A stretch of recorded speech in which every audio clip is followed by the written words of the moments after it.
Hey everybody, and welcome to an overview of the Bible.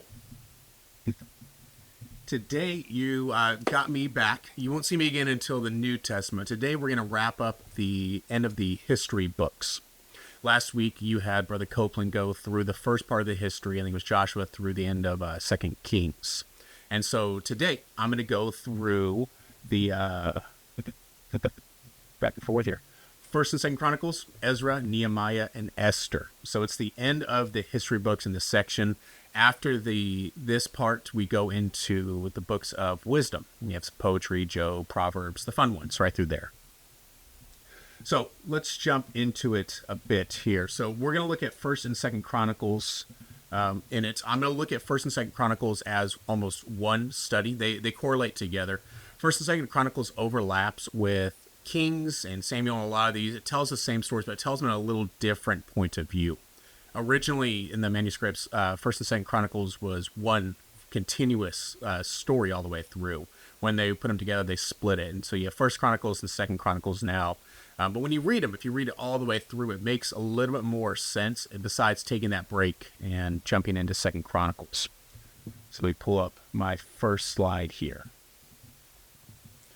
So we have First and Second Chronicles. Again, we're looking at them together. The date is around 450-ish BC. We're not 100% sure who the author is. So we look through it. There's a lot of different stuff in there. It jumps right into something that's not exactly the funnest when it comes into it. It's everyone's pain is the genealogy.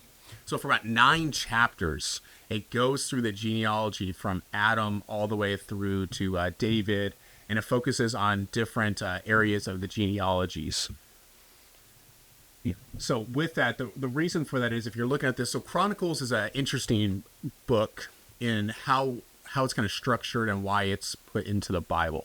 Chronicles is looked at as kind of a recap of all of the history before it. In the Hebrew Bibles, Chronicles is usually the last book in this history section. It's not really even in the middle. It's not put between Kings and the books of wisdom. It's the last book there. And it's looked at as a recap going through it. And so you start off with this genealogy, start from Adam going through, and it gives you a very clear line all the way through, especially because it's showcasing the promising Messiah and the bloodline that is coming through.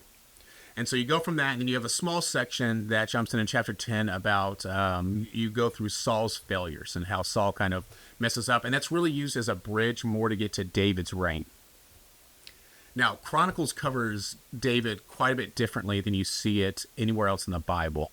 And really how the author of Chronicles looks at most of the kings and the people at the time. This was a recap. This was a retelling or a collection, the history of everything that happened before this. And it was written to the people of Judah, and it was looked at as something to kind of give them hope and give them encouragement, give them a light, give them an example to look at.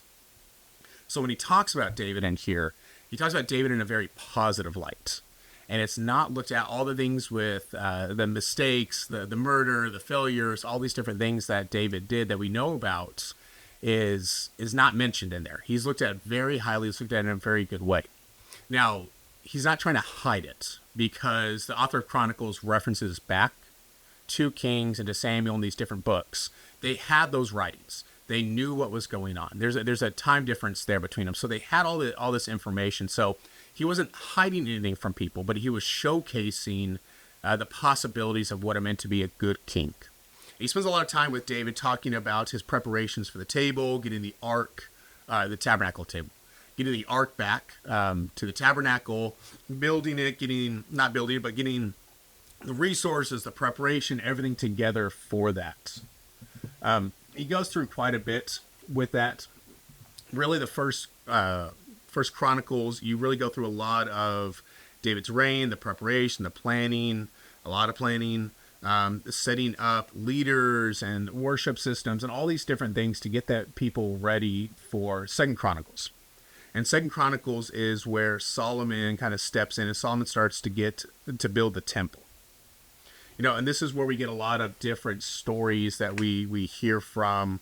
The characters studies unfaithful kings versus obedient kings. They don't talk about any of the kings of northern Israel, which is very interesting. talking about all these different areas that we're jumping into here.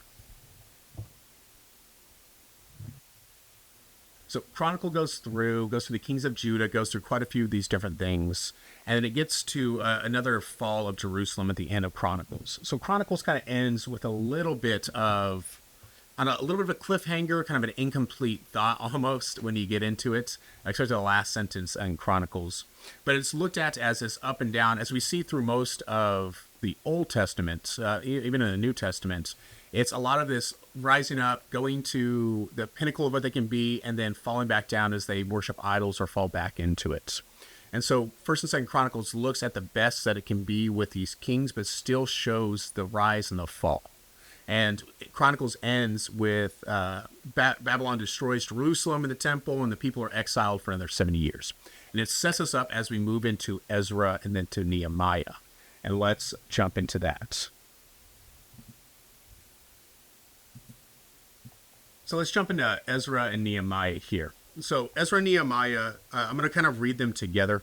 In the original Hebrew, they were written as one book, written around 450, 430 BC. Some say 538 to 430. So there's a little bit of discrepancy there, but it was written in a similar time period to First and Second Chronicles. So I'm going to look at these as one long story all the way through as we jump into this. So you start off with these pictures of the Jewish people are in captivity. And so they have these kings who allow them to go back to Jerusalem to rebuild the temple. And so Zerubbabel is the first one that we look at. And the Cyrus of Persia, the Prince of Persia, allows him to go back. They take a group and they go back to build the temple. And they lay the foundation. They get some opposition, some infighting, some different things. But eventually the prophets Haggai and Zechariah encourage them and help them, and they get the temple rebuilt. This is where we hear the story about the elders crying over the temple. So these are like the great grandchildren of the people who saw the original temple built. And so they see the temple. It's not as beautiful, as illustrious. The fire didn't fall like it did before. And so you see this split between the new generation who are excited, passionate about the new temple, and the old one who remember what it was like, who remembers what they used to have. And so you go from Zerubbabel, and then you get to Ezra. And Ezra kind of focuses in more when he goes back on teaching the law. Going back, and it says he spends time going through the Torah, the Pentateuch. I always say that wrong. How we say in the Christian Bible, the first 5 books of the Bible, the 613 laws. So Ezra takes a lot of time to cover those things, to go through and really, really give them the details of that. Ezra gets himself real frustrated, though, because the people continue to fail the law. He keeps giving them the laws, he keeps telling them what to do, and they continuously fail. And so we get through that part, and Ezra, they have the temple built. And then at the end there, Ezra kind of is influenced by some of the Jewish leaders. And there's all these marriages to people outside of the Jewish people. So they marry outside of their group, their people.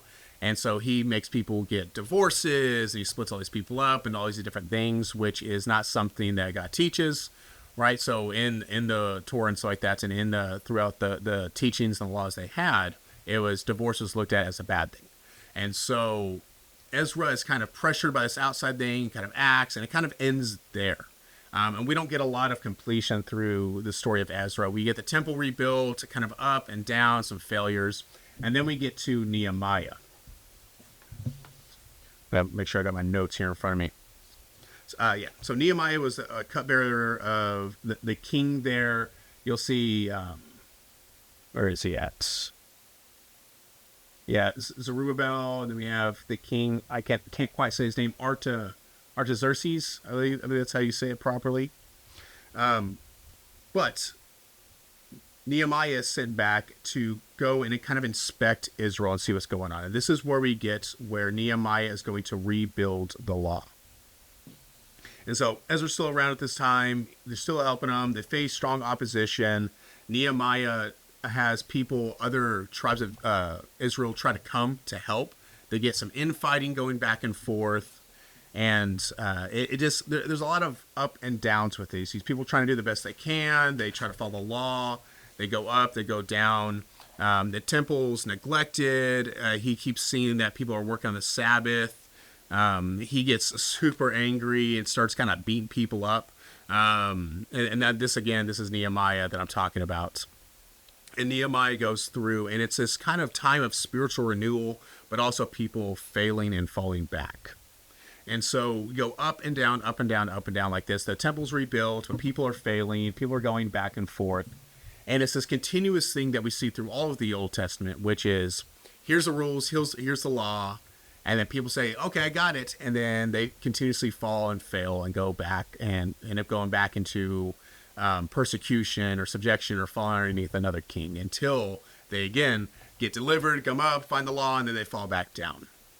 So just like Chronicles was showing the lineage from Adam to David, talking about the coming king, the Messiah, who's going to be able to change the hearts, we see this in real time as you go through this. These people going up and down, failing. The temple's rebuilt. They're come out of persecution, only be fall back into persecution, a lot of infighting, and these kind of flawed, broken characters throughout the history books. And so the law, again, is taught and talked about, but the fulfillment of the law still is not there.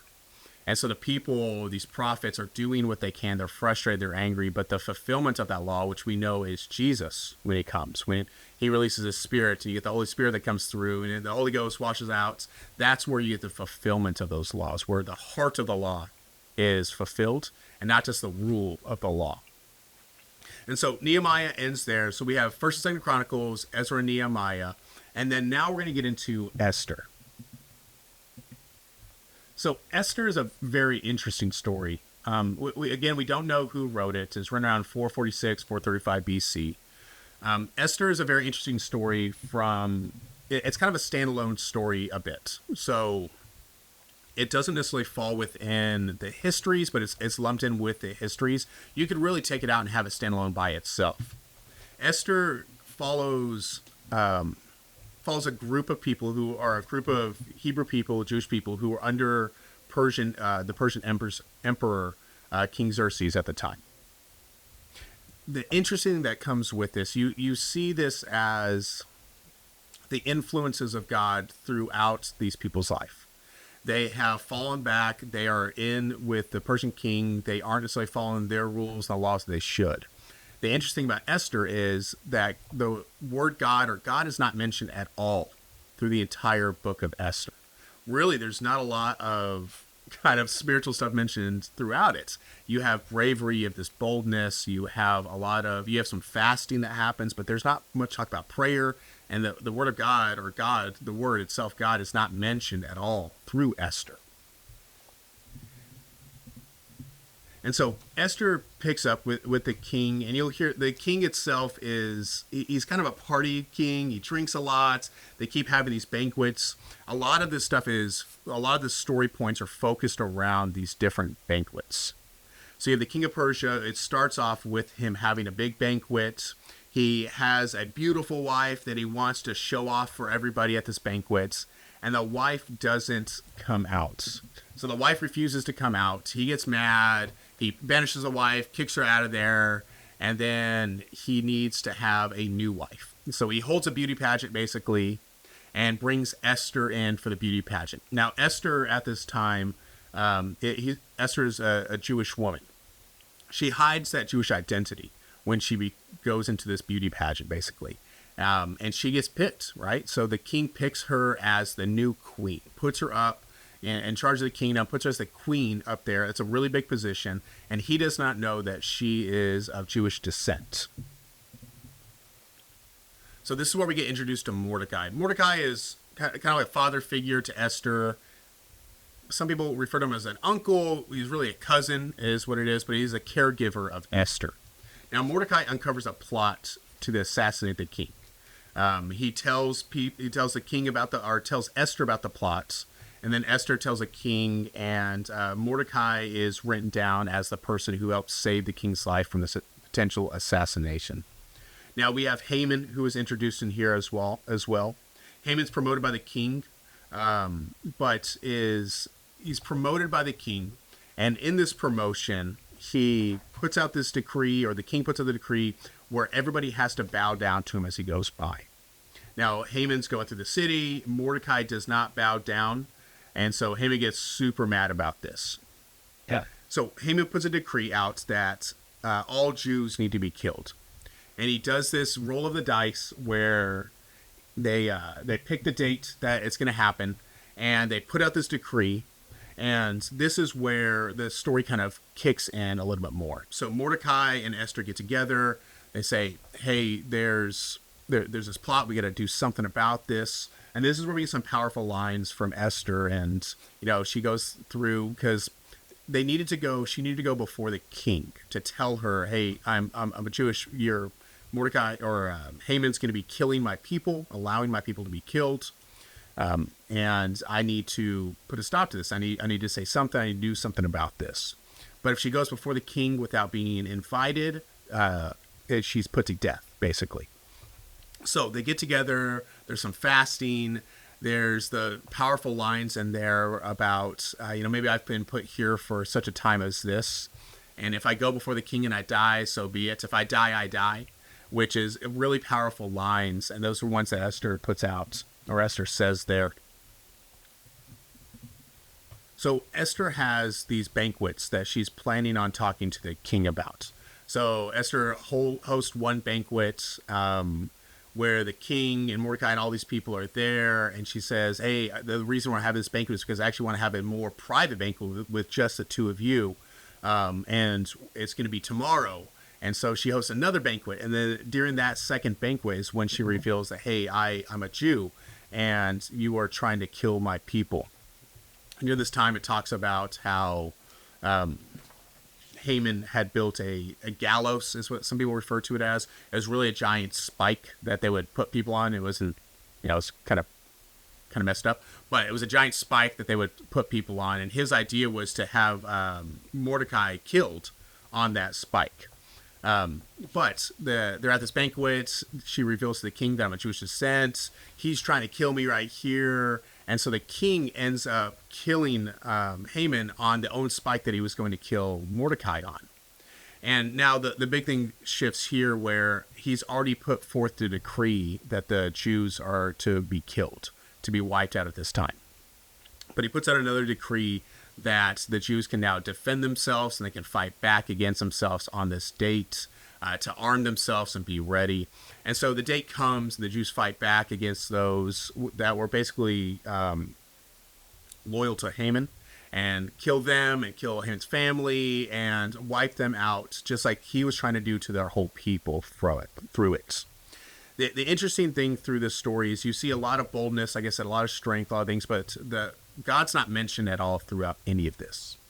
And so when you look at this, you try to find out what's kind of the point of the book. Like, why is it in there if we're not correlating to something, if we look at the history books and everything's pointing forward to the coming Messiah. We see, through Genesis and Exodus, all these different ones about talking about God. And so Esther is kind of a weird hiccup in the middle of this where you have a strong, powerful story, but no mention of God throughout all of this. Now, when you look at it and you really look at it and you dive into it a little bit, you see that these are God's chosen people, but they are lost and they're far away. And honestly, we hold Esther in high esteem, but she's the one that was serving food and getting people drunk, and they were eating food they were eating pork and different things, that's the food they were not supposed to be eating. So they aren't necessarily held as these people that we should look up to, but the boldness and strength is something we want to strive towards, right? And so you look at this story and the idea that many people have seen, if you look at commentaries and everything through this, or if you've heard messages on it or anything like that, is that even when the people are lost, even when people are pulled away and on the wrong path, that their boldness and the strength, that God is still there with them. That God is still trying to work through them, that God is still trying to guide them, even when they don't see God, even when they don't see these things.